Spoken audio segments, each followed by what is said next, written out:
Oppoq SPF, lekin qanaqa rangdan bo'lishidan qat'iy nazar yuzlaringizga moslashadi. Qora bo'lsangiz qora yuzga kiradi, oq bo'lsangiz oq yuzday qiladi. Ishonmaysizmi? Hozir sinab ko'ramiz.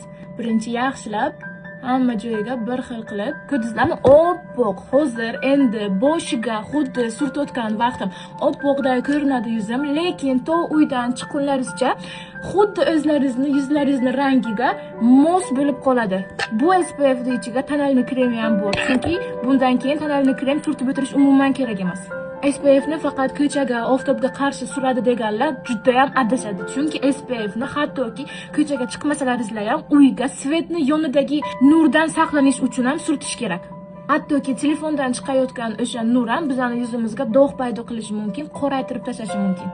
O'zlaringiz ko'rganlaringizday boshiga oppoq krem edi, endi esa xuddi tonalniy krem surtganday yuzimga bir xil tushdi, o'zimning rangimga mos bo'ldi.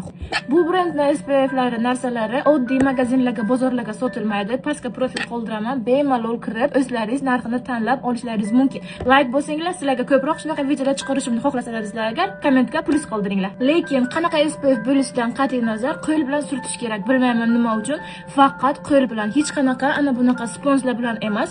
Qo'l bilan surtganlaringizga chiroyli bo'lib, yuzlaringizga yotadi, keyin g'idir-g'idircha ham bo'lib qolmaydi. O'zlaringiz bemalol ko'rishlaringiz mumkin. Xuddi yuzimga hozir SPF emas, tonalniy krem surtgan effektni beribdi. Tayyorlanib bo'lganimizdan keyin esa bemalol ko'chaga qo'rqmasdan, oftobdan umuman qo'rqmasdan chiqib ketaveramiz.